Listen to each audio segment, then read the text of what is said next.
দেখুন কি সুন্দর রসগোল্লাগুলো একদম গুড়ের মধ্যেই সুন্দরভাবে ফুলে উঠেছে। নলেন গুড়ের রসগোল্লার পায়েস। Hello, welcome to Badu's kitchen BNG. আমাদের 25 বছরের অ্যানিভার্সারি ছিল। আমরা আমাদের পছন্দের একটা বাঙালি রেস্টুরেন্টে খেতে গেছিলাম। আর ওরা যেই শুনলো যে আমাদের 25 বছরের অ্যানিভার্সারিতে আমরা ওই রেস্টুরেন্টে গেছি, ওরা আমাদের ফ্রিতে নলেন গুড়ের রসগোল্লার পায়েস খাওয়ালো। এত টেস্টি ছিল ওটা রসগোল্লার পায়েসটা। রসগোল্লার পায়েস রসমালাই আমি আগে বানিয়েছি, কিন্তু নলেন গুড়ের রসগোল্লার পায়েসটা আমি আগে বানাইও নি, খাইও নি ওরকম। এত সুন্দর ছিল, মুখে দিতেই গলে গেল। আমি ভাবলাম যে এটা তো আপনাদের সাথে শেয়ার করতেই হবে।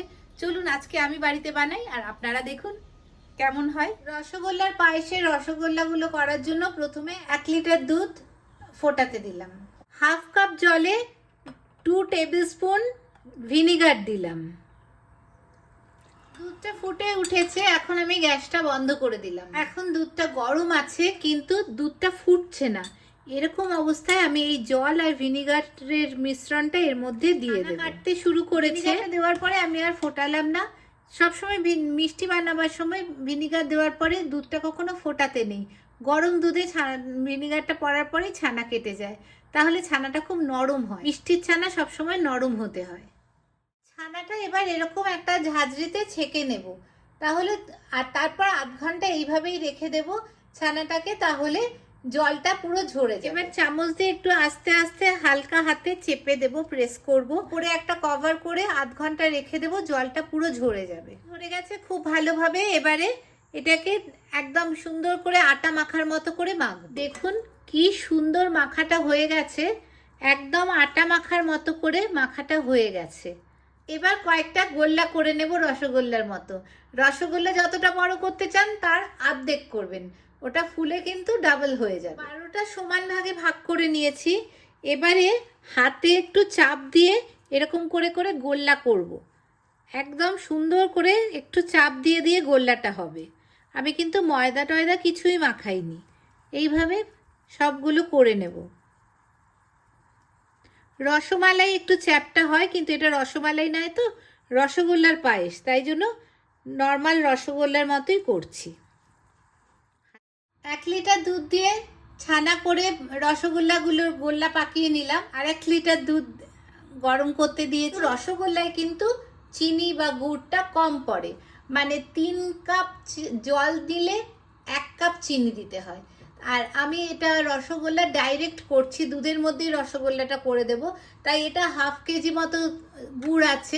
এই হাফের থেকে একটু কম গুড় নিয়েছি, এটা আমি দুধের মধ্যে ফুটে উঠেছে। এবারে 1/3 গুড়টা এখন দিয়ে দেব, আস্তে করে এখন দিয়ে দেব। এবার প্রথমে ভালো করে মিশিয়ে গুড়টা পুরো দুধের সাথে মিশিয়ে দেব, যাতে পুরোটা ভালো করে মিশে যায়। নলেন গুড়টা দুধের মধ্যে খুব ভালো করে মিশে গেছে, খুব সুন্দর মিশে গেছে। দেখুন একটা কি সুন্দর কালার এসে গেছে। এবার কি করব, গ্যাসটা বাড়িয়ে দেব। আর এই যে ফুটছে এরকম জায়গায় রসগোল্লাটা আরেকবার এরকম করে নিয়ে যেখানে ফুটছে ঠিক সেই জায়গায় দিয়ে দেব।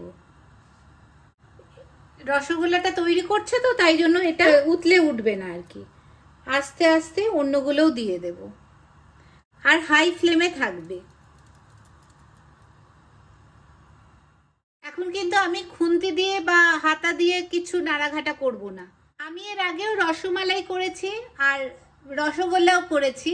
রসগোল্লা করার সময় ঢাকা দিয়ে রেখেছি, কিন্তু এখানে কিন্তু রসমালাই যেহেতু দুধের মধ্যেই হচ্ছে, তাই জন্য, বা রসগোল্লাগুলো যেহেতু দুধের মধ্যেই হচ্ছে, তাই জন্য কিন্তু আমি ঢাকা দেব না। ঢাকা দিলে কি হবে, দুধ উতলে উঠতে পারে, তাই এখন বাড়িয়ে রেখেছি। এই দুধের মধ্যেই রসগোল্লাটা হয়ে যাবে, তাহলে আর একবার রসগোল্লা হলো সেই চিনির রস থেকে বা গুড়ের রস থেকে তুলে নিয়ে আবার দুধে দেওয়া, এই সব ঝামেলার মধ্যে আর থাকতে হচ্ছে না। ডাইরেক্ট 15 মিনিটের মধ্যে রসগোল্লা রেডি হয়ে যাবে। তবে 15 মিনিট বললাম বলেই যে একদম 15 মিনিটের জন্য চাপিয়ে দিয়ে চলে গেলেন তা নয়, একটু সামনে থাকবেন যাতে দুধটা উতলে না ওঠে। এর মধ্যে হাতা টাতা দেবেন না, তাহলে রসগোল্লাগুলো ভেঙে যাবে। এখনই একটা কি সুন্দর গন্ধ বেরোচ্ছে। 5 মিনিট হয়ে গেছে, দেখুন কেমন ফুলে উঠছে। দুধের মধ্যেই রসগোল্লা বানানো চলছে, 10 মিনিট হয়ে গেছে। আমি একবার কমিয়ে দেখাচ্ছি যে কেমন হচ্ছে। রসগোল্লার বলগুলো ওপরেও ভেসে ভেসে উঠছে, আবার উল্টে উল্টে যাচ্ছে।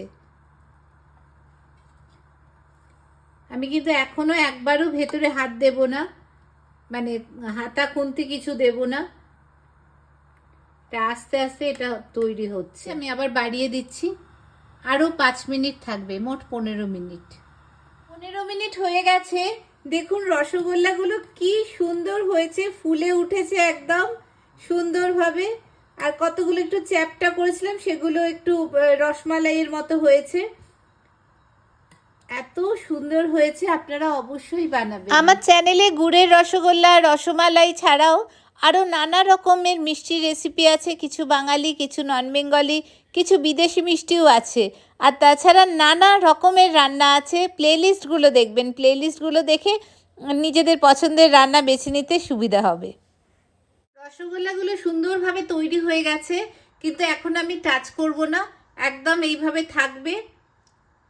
দেখুন ফুলে উঠেছে কতটা বেশি করে, এইভাবে থাকবে। প্রায় 3-4 ঘন্টা একটু ঢাকা দিয়ে রেখে দেব, তারপরে এটাকে বের করব। ঠিক এইভাবেই আমাদের 3জনকে সাজিয়ে দিয়েছিল রসগোল্লার পায়েস। আমিও বানিয়ে ফেললাম। কি সুন্দর হয়েছে, আর এত সুন্দর একটা গন্ধ বেরোচ্ছে না, দারুণ। আপনারা অবশ্যই বানাবেন। দেখুন কি সুন্দর হয়েছে। এগুলো রসগোল্লার মতো করেছি, আর এগুলো একটু রসমালাইয়ের মতো করেছি চ্যাপটা করে। নলেন গুড়ের রসগোল্লার পায়েস। একটা রসগোল্লার পায়েসের রসগোল্লা কেটে দেখাই, কি সুন্দর নরম হয়েছে দেখুন। ওয়াও, একদম নরম তুলতুলে। অবশ্যই বানাবেন, দারুণ খেতে।